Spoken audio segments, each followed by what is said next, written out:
William the Conqueror, a figure of immense historical significance, was born in the town of Falaise in Normandy around the year 1028. He was the illegitimate son of Robert I, the Duke of Normandy, and a local woman named Helena, who was the daughter of a tanner. Because of his parents' unmarried status, William was known for much of his early life as William the Bastard, a moniker that carried a heavy stigma.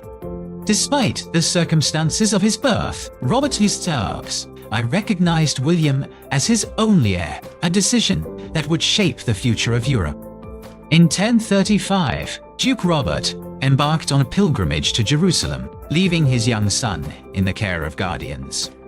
Tragically, Robert died on his return journey at Nicaea, leaving the 7-year-old William as the new Duke of Normandy. William's minority was a period of anarchy and violence, as the Norman barons fought among themselves for power and control over the young duke. Many of William's guardians and tutors were assassinated during this volatile time, highlighting the extreme danger he faced. On one terrifying occasion, William's steward, Osborne, was murdered in the very bedchamber where the young duke was sleeping. William's maternal uncle, Walter, sometimes had to hide the boy in the cottages of the poor to protect him from treacherous nobles. Despite these constant threats, William survived his perilous childhood, growing into a strong and resilient young man. By 1047, the rebellious barons had formed a dangerous coalition to overthrow William and install a rival claimant. Facing this existential threat, William sought the aid of his liege lord, King Henry I of France.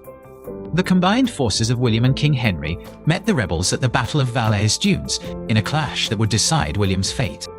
William fought with great courage and skill, leading his men to a decisive victory that crushed the rebellion. This victory marked a turning point, allowing William to begin consolidating his power and restoring order throughout Normandy. In the following years, William continued to expand his influence, proving himself to be a ruthless and effective military commander. He sieged the town of Alençon, where the defenders insulted his lineage by hanging animal skins from the walls. William responded with brutal severity, ordering the hands and feet of the mockers to be cut off, a grim warning to those who dared defy him. By the early 1050s, William was the undisputed master of Normandy and looked to secure a powerful marriage alliance.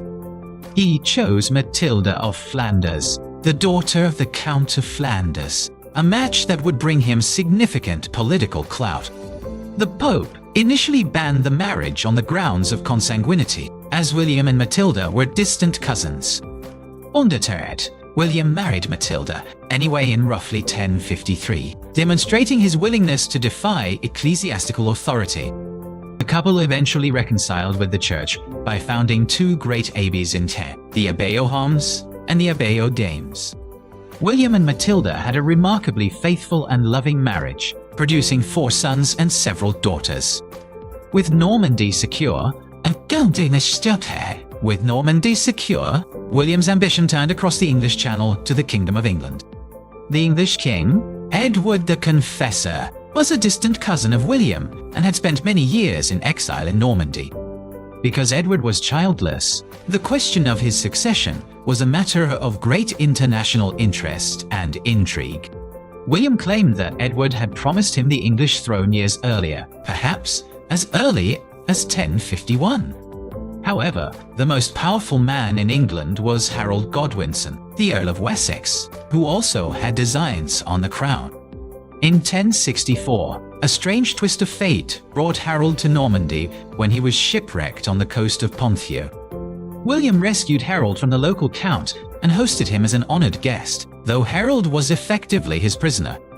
During this visit, Harold famously swore an oath on holy relics to support William's claim to the English throne. Whatever Harold's true intentions were, William viewed this oath as a binding sacred contract. On January 5, 1066, King Edward the Confessor died, sparking the crisis that would change history. Ignoring his oath to William, Harold Godwinson had himself crowned King Harold II of England the very next day. When news of Harold's coronation reached William, he was consumed by rage and immediately began planning an invasion. He convened a council of his barons to convince them to join him in this risky enterprise across the sea. To legitimize his invasion, William appealed to the Pope, arguing that Harold was a perjurer and a usurper. Pope Alexander II gave his blessing to William's cause, sending a papal banner and a ring to signify his support. This papal endorsement encouraged knights from all over France and beyond to join William's army. Throughout the summer of 1066, a massive fleet of ships was constructed along the Norman coast. Supplies, weapons, horses, and armor were stockpiled in preparation for the Great Crossing. In April 1066, a comet appeared in the sky, which was interpreted as a bad omen for Harold and a good one for William. By August, William's fleet was ready, but persistent northerly winds kept them trapped in port for weeks. Meanwhile, across the Channel, King Harold had mobilized his army and was waiting on the southern coast of England. However, a new threat emerged in the north. Harald Hardrada of Norway invaded England, supported by Harold's exiled brother Tostig. King Harold was forced to march his exhausted army north to meet this Viking invasion. On September 25th, Harold defeated Hardrada and Tostig at the Battle of Stamford Bridge, a hard-fought victory. Just 2 days later, the winds in the Channel finally changed, blowing from the south. William seized the moment and ordered his fleet to set sail immediately under the cover of darkness. The Normans landed unopposed at Pevensey Bay on the morning of September 28, 1066. As William stepped ashore, he stumbled and fell, a moment that could have been seen as a disastrous omen. Thinking quickly, he grabbed 2 handfuls of sand and shouted, "I have taken England with both my hands." He immediately moved his army to Hastings and built a prefabricated wooden castle to secure his base. King Harold of Scythia, receiving news of the Norman landing, had to march his weary army all the way back south. He arrived in London, gathered what reinforcements he could, and then marched towards Hastings. On October 14th, 1066, the two armies met at Senlac Hill, a site now simply known as Battle. Harold's army took up a strong defensive position on the ridge, forming a dense shield wall. The English fought on foot, wielding heavy Danish axes that could cleave a man and horse in two. William's army was a mix of archers, infantry, and his elite heavy cavalry. The battle began with William's archers firing volleys uphill, but the arrows mostly bounced off the English shields. William then sent his infantry up the hill, but they were repulsed by the fierce English defense. Next, the Norman cavalry charged, but the horses shied away from the solid wall of shields and axes. Panic began to spread among the Norman left flank, comprised of Bretons, who began to flee. A rumor spread like wildfire through the Norman army that Duke William had been killed. Seeing the Normans retreat, some of the English broke their discipline and charged down the hill to pursue them. William, seeing the disaster unfolding, rode in front of his wavering troops. He lifted his helmet to reveal his face, shouting, "Look at me! I am alive, and by God's grace I will conquer." Rallied by their leader, the Norman cavalry turned and cut down the English who had left the safety of the hill. William learned from this incident and ordered his cavalry to perform feigned retreats throughout the day. Each time they pretended to flee, more English soldiers would break ranks to pursue, only to be slaughtered. Battle raged for hours, an unusually long and bloody engagement for the time.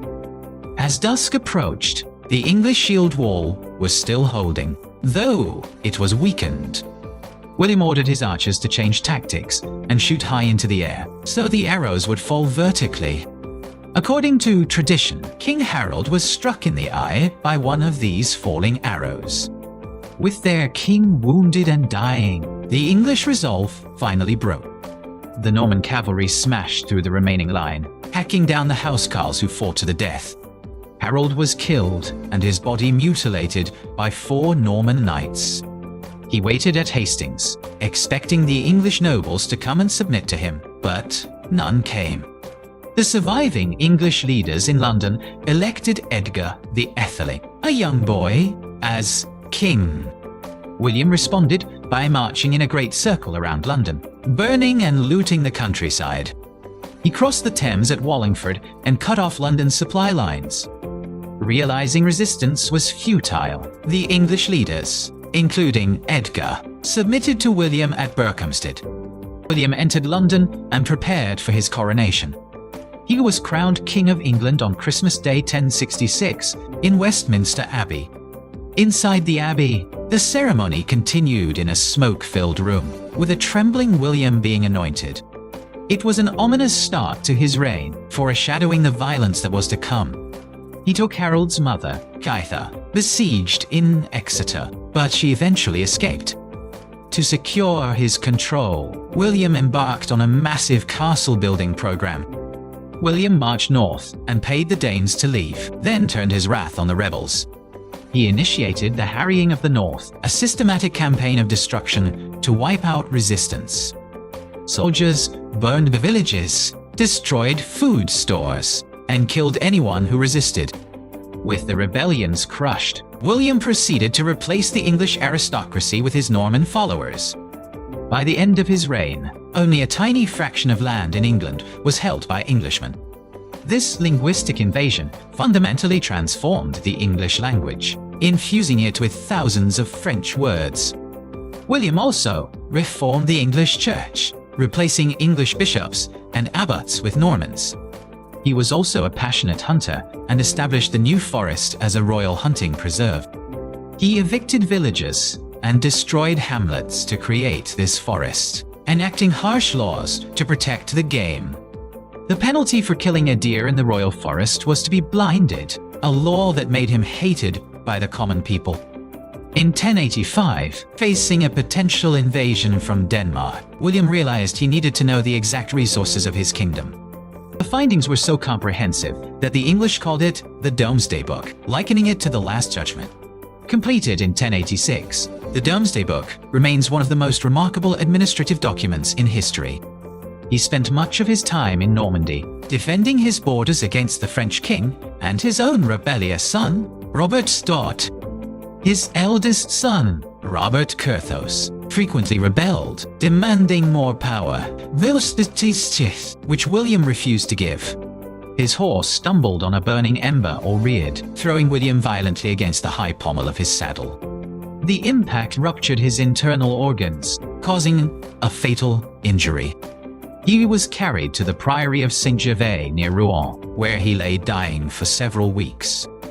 On his deathbed, he feared for his soul and confessed his sins, particularly the brutality of his wars. To his second surviving son, William Rufus, he sent a letter to Lanfranc, effectively giving him the crown of England. To his youngest son, Henry, he left a vast sum of money but no land. His body was eventually taken to Caen for burial in the Abbaye aux Hommes. The funeral was interrupted by a man who claimed the land the church was built on had been stolen from his father by William. When they tried to force the body in, it burst, filling the church with a horrific stench. The rites were hurriedly concluded, and the Conqueror was laid to rest. Despite his ignoble end, William's legacy was profound and enduring. The Norman Conquest changed the social structure, language, and architecture of England forever. He established a strong central monarchy that would evolve into the modern British state. William was a man of contradictions, cruel yet pious, illiterate yet a patron of learning, a bastard who became a king. He overcame the stigma of his birth and the dangers of his youth to become the most feared warrior in Europe. The year 1066 remains the most famous date in English history, marking the end of one era and the birth of another. From the castles that dot the landscape to the words we speak, William's presence is still felt. He was the last man to successfully conquer England, a feat never repeated. His story is one of the great epics of the Middle Ages, a tale of blood, faith, and destiny. His introduction of trial by combat and the separation of ecclesiastical and secular courts were major innovations. The Norman aristocracy he planted in England became the ancestors of the ruling families for centuries. He was a harsh ruler, but he brought a stability to England that it had lacked for generations.